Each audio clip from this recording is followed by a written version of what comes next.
राति पाहिले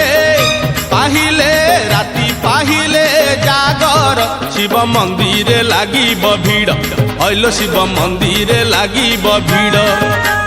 राति पाहिले जागर शिव मंदिर लागिब भीड़ हइलो शिव मंदिर लागिब भीड़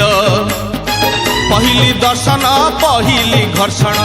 पहली दर्शन पहली घर्षण पहली पंडा पहली धंडा पहली भोग पहली जोग पहली भक्त बड़ राति पाहिले पाहिले राति पाहिले जागर शिव मंदिर लागिब भीड़ हइलो शिव मंदिर लागिब भीड़।